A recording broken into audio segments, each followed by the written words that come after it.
Halo semuanya, Assalamualaikum warahmatullahi wabarakatuh. Salam berbahagia untuk kita semua. Saya Nafilatul Alwiyah dengan NIM 204240 kali 40. Di kesempatan kali ini saya akan menyampaikan materi saya mengenai perundang-undangan tentang hukum ekonomi.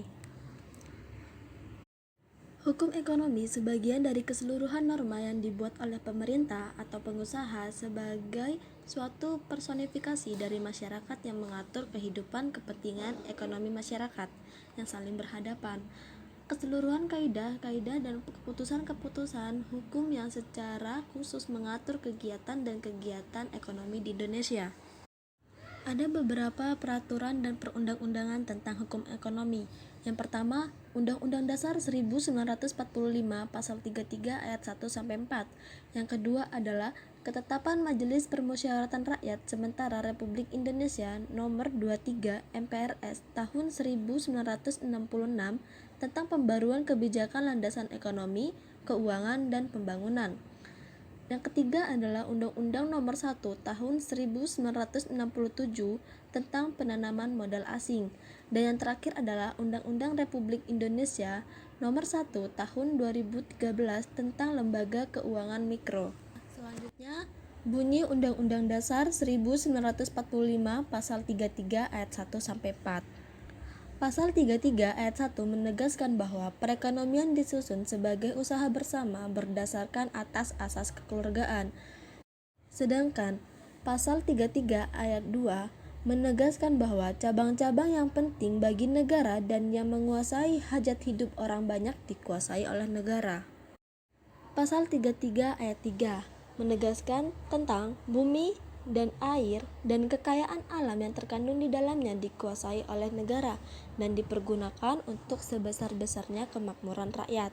Dan yang terakhir adalah Pasal 33 ayat 4.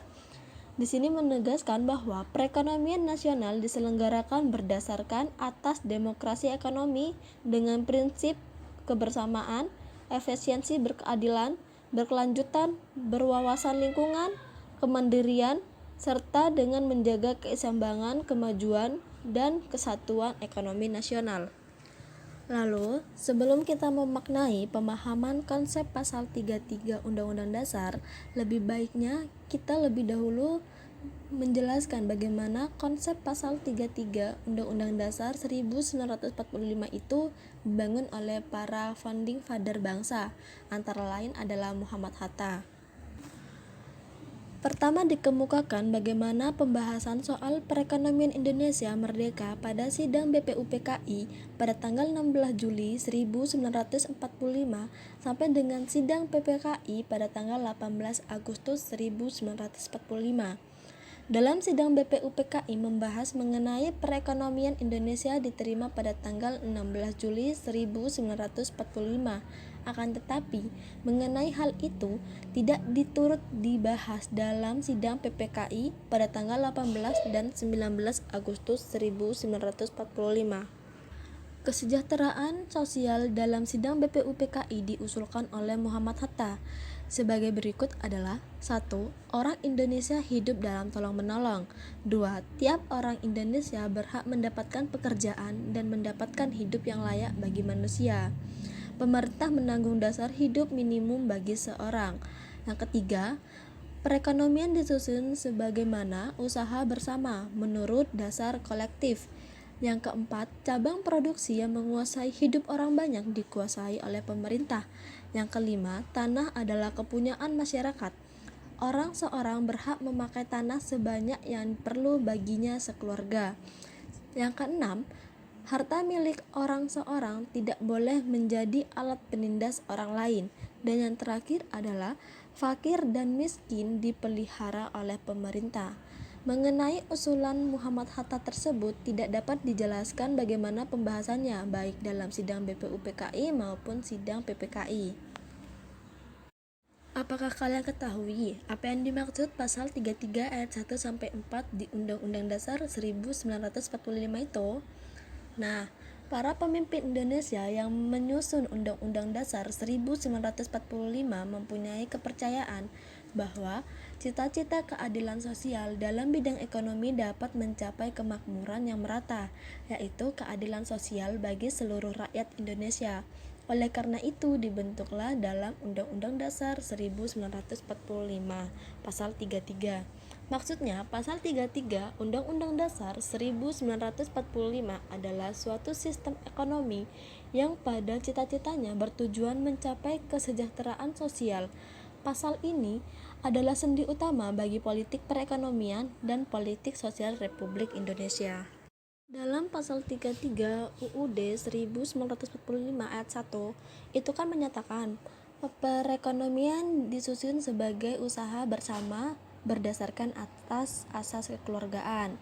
Nah, di sini perekonomian disusun artinya tidak dibiarkan tersusun sendiri secara bebas. Susunan yang dimaksud itu adalah susunan bersama, berdasarkan suatu mutualisme yang menunjukkan perbedaan dari usaha swasta yang didorongkan oleh self-interest. Dan di pasal 33 Undang-Undang Dasar 1945 ayat 2 itu kan menyatakan cabang-cabang produksi yang penting bagi negara dan yang menguasai hidup orang banyak dikuasai oleh negara. Perkataan yang penting bagi negara dapat diinterpretasikan dalam tanggung jawab negara, yaitu untuk melindungi segenap bangsa Indonesia dan seluruh tumpah darah Indonesia, dan untuk memajukan kesejahteraan umum, mencerdaskan kehidupan bangsa, dan ikut melaksanakan ketertiban dunia berdasarkan kemerdekaan, perdamaian abadi, dan keadilan sosial. Secara singkat dikatakan bahwa penting bagi negara adalah cabang-cabang produksi strategis.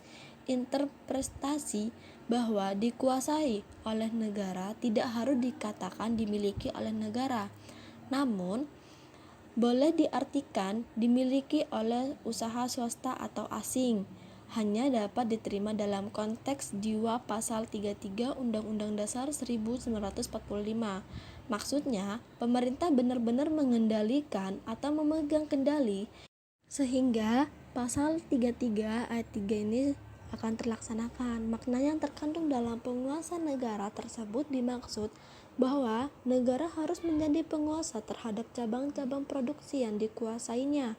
Itu untuk memenuhi 3 hal yang menjadi kepentingan masyarakat. Yang pertama itu ketersediaan yang cukup, yang kedua distribusi yang merata, dan yang ketiga terjangkaunya harga bagi orang banyak.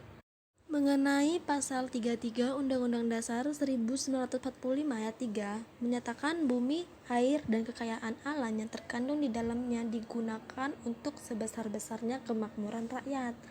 Menegaskan bahwa posisi rakyat di sini adalah yang paling utama. Hal ini, demokrasi ekonomi memperoleh justifikasinya, yaitu kepentingan masyarakat lebih utama daripada kepentingan perorangan. Nah, jadi mengutamakan kebersamaan mutualisme bukan berdasarkan individualisme. Pengutamaan kepentingan masyarakat ini tidak mengabaikan hak-hak individu secara semena-mena, sebagaimana dikemukakan oleh Muhammad Hatta dalam sidang BPUPKI tanggal 15 Juli 1945 tentang perlunya melindungi hak-hak warga negara orang seorang. Dan yang terakhir adalah mengenai pasal 33 Undang-Undang Dasar 1945 ayat 4.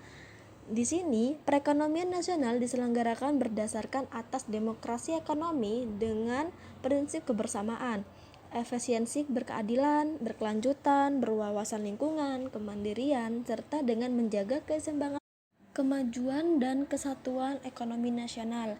Adanya perkataan efisiensi berkeadilan telah berubah keseluruhan niat terselubung untuk memasukkan pandangan neoliberalisme ekonomi atau yang membuka jalan ke arah kapitalisme dan imperialisme baru ke dalam pasal 33 Undang-Undang Dasar 1945 hasil amandemen tahun 2002. Maksudnya, pemahaman neoklasik sebagai wujud dari liberalisme ekonomi atau neoliberalisme yang beroperasi melalui pasar bebas. Nah, seperti itulah pemaparan dari saya. Semoga ini bermanfaat untuk kita semua. Saya pamit undur diri. Wassalamualaikum warahmatullahi wabarakatuh. Sampai jumpa lagi.